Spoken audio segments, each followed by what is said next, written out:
Welcome, everyone, to the NoDQ.com live recap of AEW Dynamite, Beach Break, in everybody's favorite beach resort town, Chicago. Well, not even Chicago, Hoffman Estates, way out there west of O'Hare Airport. But nonetheless, the weather is warming up. AEW Dynamite. Let's talk about it. The 2025 Beach Break edition. Shout out to everybody watching this, whether it's live or on demand. Please keep spreading the word about the channel. I really do appreciate it, especially when I have to say, Rift Aronson got me suspended from Facebook. I no longer have access to Facebook, courtesy of the very evil alter ego of mine from years ago, Rift Aronson. I need your guys' support more than ever. So please share a link to this video. If you have Facebook, please spread the word. All right, let's talk about Dynamite. We opened up the show with Will Ospreay and Hangman Adam Page. Could they coexist against Takeshita and Josh Alexander of the Don Callis Family? Both teams were working well together. Ospreay and Page were, in fact, doing good in the beginning of the match. Then Don Callis' team got the upper hand for a while. After the commercial break, Ospreay started to build up momentum. Ospreay and Page did dueling moonsaults and sky twisters to the outside. And then back in the ring, Ospreay traded blows with Alexander. Things started to break down. Then we started having the issues. No surprise here. They're facing each other at Double or Nothing, so you have to build up the heat. Page tagged himself in. Then Page almost hit Ospreay with the buckshot lariat. Ospreay almost hit Page with the hidden blade, but they managed to regroup, and then they did a dueling buckshot and hidden blade combo to pin Josh Alexander. Good opening match here. I thought they did well for the whole can they coexist storyline. I don't think it was a classic match or anything, but it was entertaining. It was well done. It set up the Double or Nothing match. Afterwards, after the match was over, Takeshita came in with the attack. Ospreay fought back, but then accidentally struck Paige, and things got heated between them. Backstage, we had Top Flight. They are very pissed off. They want the tag team titles, and then Dustin Rhodes, Sammy Guevara came in and wished them luck. We got a Sammy Guevara sighting on Dynamite. He doesn't appear on Dynamite much these days. Remember when he was one of the four pillars of AEW, him and Jungle Boy? And yeah, not much happened with Jungle Boy either these days, Jack Perry. Moving on here, we had Ricochet one-on-one, and I'm a little surprised I'm saying this here in 2025. Zack Gowen. Yes, the one-legged man. The one-legged man who was part of WWE for a little bit in 2003 in that storyline with Mr. America and Vince McMahon. That Zack Gowen was on Dynamite. This was an entertaining match, though. I have to say, Zack Gowen looked great. He was out there. He has to be well into his 40s by this point, right? He did well. He held his own against Ricochet, which some might say made Ricochet look bad, but I was entertained. I liked the match. It was something different, you know? We normally don't see this kind of stuff on Dynamite. Zack Gowen did a dive. He rubbed the bald head of Ricochet, and then Ricochet got the upper hand. Ricochet started taunting the family. Ricochet is a goofy heel, so I don't mind Zack Gowen chasing him around. I didn't have a problem with it. I was entertained by it personally. And I'm a little surprised though, because they really did make Gowen look very strong. He kept kicking out of moves, shooting star press, vertigo. Then Ricochet got his scissors. The referee took them away. Gowen used his prosthetic leg as a weapon, which I thought was a nice little near fall here. But of course, Ricochet kicked out. Ricochet then avoided Gowen's moonsault and picked up the win with the spirit gun. And then after the show was over, he continued the attack. This seemed to be a theme on this show. Post-match attack. Mark Briscoe, though, ran down and made the save for Gowen. Like I said, I liked it. I know some people thought it made Ricochet look bad, but Ricochet is kind of like that chicken shit heel anyways. So it's not like it's your top serious heel struggling to beat a guy with one leg. Nicholas sent in a $2 super chat. Thank you for that, Nicholas. I appreciate it. Says, what an awful show. No story outside of MJF. I didn't think it was awful. I'm actually defending Dynamite this week. I've seen some mixed feelings on the show, but I definitely do not think it was an awful show. It was meant to be like a little mini pay-per-view, so that's why it was mostly focused on the matches. But I did like the talking segment that they had, and we'll talk about that here in just a few minutes. I will say this about Zack Gowen. They probably didn't need him kicking out of 3 of Ricochet's moves. Let him kick out of the shooting star press. But having him kick out of 3 different moves, I think, was maybe a little bit much. All right, so now let's get to the MJF stuff. MJF was backstage with Renee Paquette, and he basically said that, when he lost the title, the landscape of AEW changed. There's more of a stacked roster. He doesn't want to work hard. He only wants to wrestle when he knows he's going to win. And he said with the Hurt Syndicate, they will be unstoppable, and it'll be an easy path to the world title for him. But then Lashley and the Hurt Syndicate showed up backstage, and Lashley said it's going to be fun. The little thumbs up segment, and we'll get to that in just a few minutes. But first, Hurt Syndicate were going up against Top Flight. Another glorified squash match. I mean, Top Flight really were not in their league here, and they got in a little bit of offense. They managed to get Bobby Lashley off his feet, but once Lashley recovered, that's when things went downhill for them. Shelton Benjamin with the Suplex City, and then Bobby Lashley came in, hit the big spear, put on the Hurt Lock, and that was that. It was exactly what it needed to be. The Hurt Syndicate, they're the top guys right now, and it's gonna take a special team to beat them.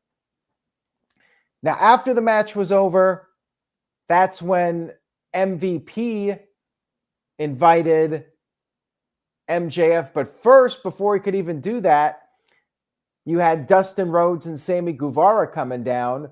They wanted to fight, and then Action Andretti and Leo Rush interrupted, and Leo wanted a title match for his team. Then Dustin said they're not cutting in the line, called him a son of a bitch, and then MVP proposed a tag team match for Collision, and then the winner of that match will face the champs at Double or Nothing. In other words, they will lose to the Hurt Syndicate at Double or Nothing. That would be my guess. I don't see either of those teams beating them. Then we finally got the MJF segment. They hyped it up before the commercial break, and then afterwards there was no MJF. His music played, but he was nowhere to be found. So Shelton Benjamin ran backstage, and as it turns out, MJF was hiding behind the producers. Tony Khan made a cameo, and Tony Khan he ratted out MJF's location. I actually thought this was funny. This was a nice little cameo for Tony Khan, basically pointing where MJF was hiding. Shelton brought MJF to the ring. So they were really teasing that MJF was going to get his ass kicked. He was going to get his wig split. They came into the ring and they did the 3 thumbs up. They did the one from MVP, one from Shelton, and then Bobby Lashley put his arm around MJF, really milked it for a long time, and then finally did the thumbs up. MJF totally marked out for this. He was jumping for joy. He hugged Lashley. He was getting the fans to chant, "We hurt people." And then they confirmed that next week there will be an official contract signing for MJF. So they're doing a contract signing, my favorite segment, for MJF officially joining the group. So everyone's thinking, okay, MJF's in the Hurt Syndicate, but I say not so fast. I mean, they're dragging this out, but I agree with Ian and Matthew in the chat. I feel like something's going to happen next week, and maybe we get Cedric Alexander, but people saying MJF's going to be the sidekick, the mascot. I sense something is happening next week with this contract signing. It's not just going to be MJF signs and everything's good. And there was more of MJF, so we'll get to that in just a little bit. All right, next up we had a 4-way match, another women's eliminator match. This time it was Toni Storm, the women's champion, against Azumi. AZM is how her name is spelled. And I guess she beat Mercedes Moné in a triple threat to win the New Japan Strong Women's title. So that was a story, and we'll get to that too. Mina Shirakawa is officially in AEW now. They gave her new music, which was terrible, and we'll talk about that more in just a moment. And the returning Sky Blue. Shout out to Nicholas, who sent in a $2 super chat. Nicholas, I'll get to your super chat in just a little bit, I promise, when we talk about the main event. So stay tuned for that. Another eliminator match. It was good. It was a good match. I felt like Sky was maybe a little off. She botched a couple things, but you know, it was her first match back in about 10 months, so you can expect a little bit of ring rust. Tony and Mina were going at it. You know, they have that history. I don't think they mentioned Mariah May by name, which could be very interesting. Unless I missed it. If I did miss it, somebody let me know. But I think when they were talking about them having a past, they did not drop her name. So Sky Blue did have a couple shining moments. She came off the top with a crossbody onto everybody. And then after the break, Toni Storm started to build up some momentum. She did hip attacks to everybody, but that worked against her. They all went after her. So it was the 3 women in there, but then Toni got back in and she went for a small package to Mina, but Mina countered it with her own small package, basically reversing it. And she got the 1, 2, 3 victory, and they played Mina's old music. So apparently, according to Tony Khan, he changed it. He called an audible and changed Mina Shirakawa's music. I guess there was a negative reaction on X, and Tony Khan decided to go back to the old music, which I like the old music better. I think it's the right call. I can't recall that, though. The last time that something like this happened where somebody had new music and literally at the end of the match when they won, it was changed back to their old music. That's calling an audible. I give credit to Tony Khan. Well done. I mean, that is a great example of listening to the feedback and acting promptly on it. So good job, Tony Khan. And then they put up the graphics. So it's officially Toni Storm versus Mina at Double or Nothing. And they gave the hug. We'll see what happens with that. But I suspect we will see Toni Storm retaining her title. But Mina now officially part of AEW. And I think she's got a lot of potential. She definitely has a good look, solid in the ring. She should do well. All right, next up. Oh, by the way, I forgot to mention there was more here. So we had another post-match attack. Remember what I said earlier? They love to do the post-match attacks. Mercedes Moné attacked. She attacked Azume and put on the statement maker, but then Jamie Hayter made the save, and Jamie went for the Haterade, but was stopped by the security. Remember, it's Mercedes versus Jamie in the finals of the Owen Hart tournament at Double or Nothing. And yes, anytime there's a post-match attack, take a drink. We had an in-ring segment with Nigel McGinness. He was talking about what happened with Daniel Garcia and FTR. Nigel has an issue with FTR, got involved in Garcia's match, and Garcia did not want an apology from Nigel because he knows Nigel is just trying to get payback at FTR. And Garcia actually said it would be an honor for him to team up with Nigel to go against FTR. Stokely Hathaway, who is the agent of FTR, he interrupted and he said FTR was not there, which is code for yes, they are. And he said that there are going to be consequences for getting involved in FTR's business.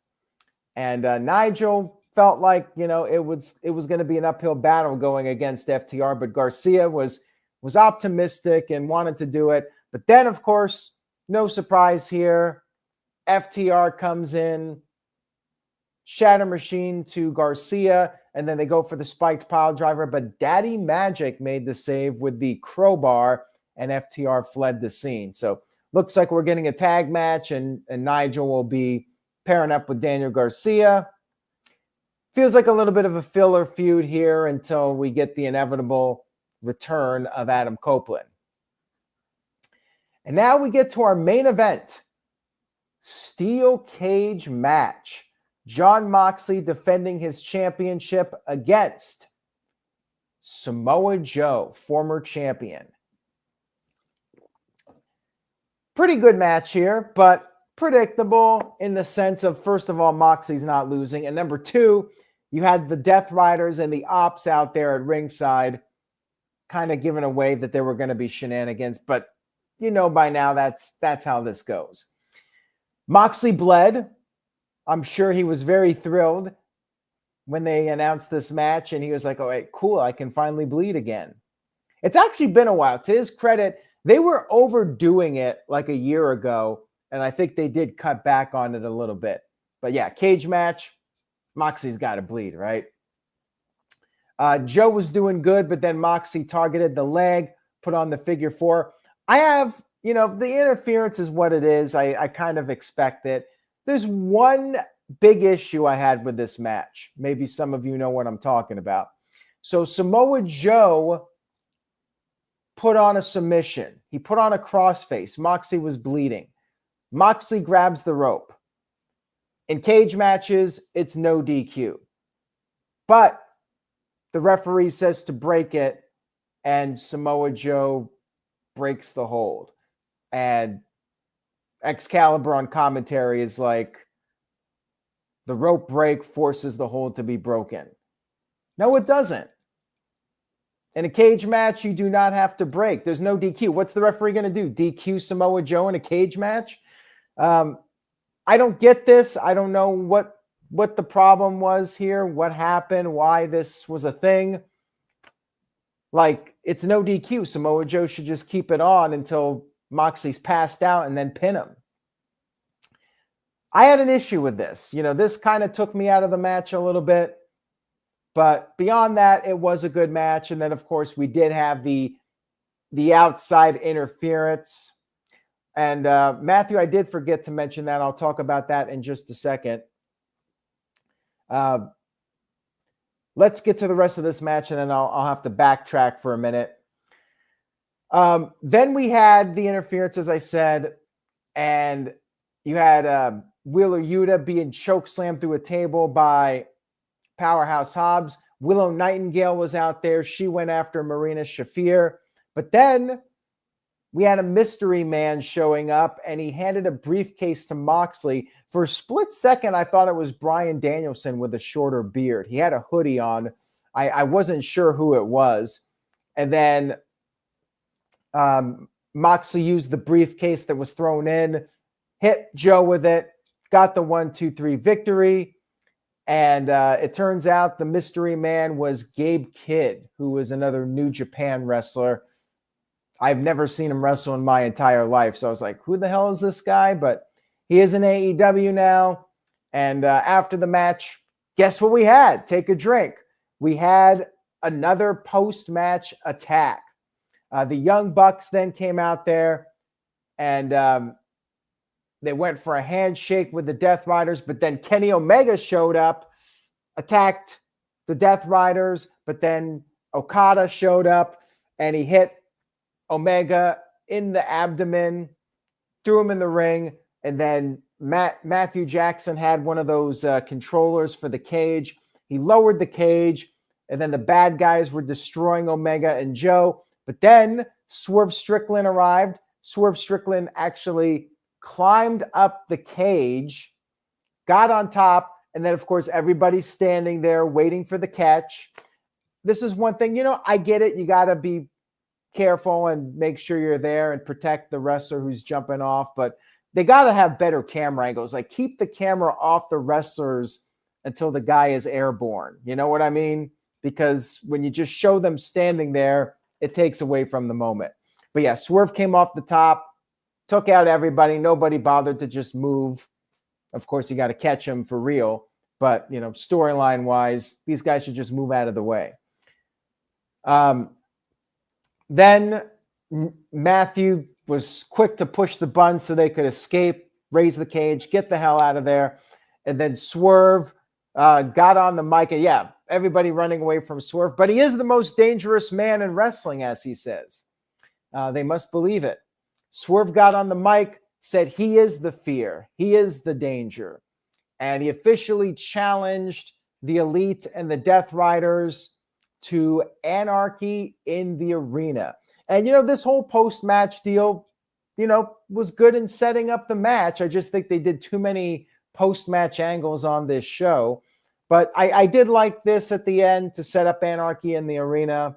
Should be a really fun match. It's always very entertaining at Double or Nothing.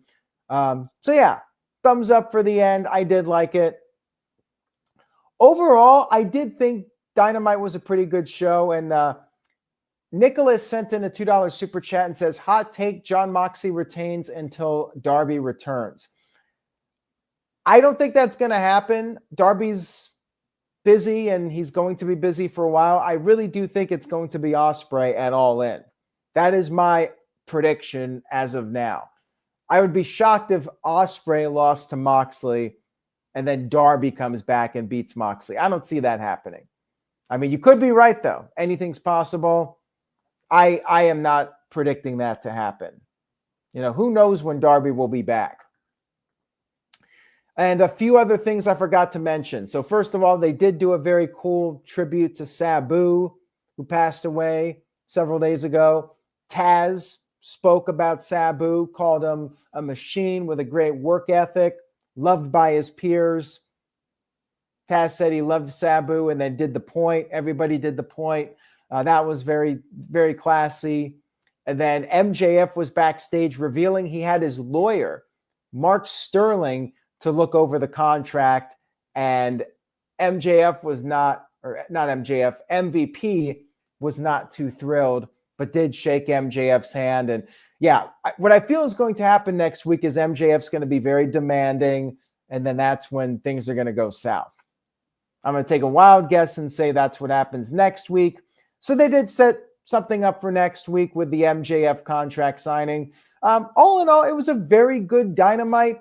Not an all-time great, in my opinion. Few issues I had here and there, but pretty strong show overall. I give it 7 out of 10. I did enjoy Dynamite. There were some memorable things on the show. I would think this show is worth watching. I don't know, week to week, watching on a weekly basis is really worth it, but I would say for the special shows, they're definitely worth checking out. I think this one is worth a shot, and I did like it. I did find more things I liked than I didn't like. And that's it for Dynamite. Thank you guys for watching. And again, please spread the word about the No DQ channel. Tell a friend. As I said earlier, Rift Aronson got me banned from Facebook. So I need all the plugs and the hype that you guys can do. Tell a friend, share a link on social media. Have a great night, everyone. Take care. I will see you soon. Say yes to NoDQ.com, and I'll be back Friday night after SmackDown.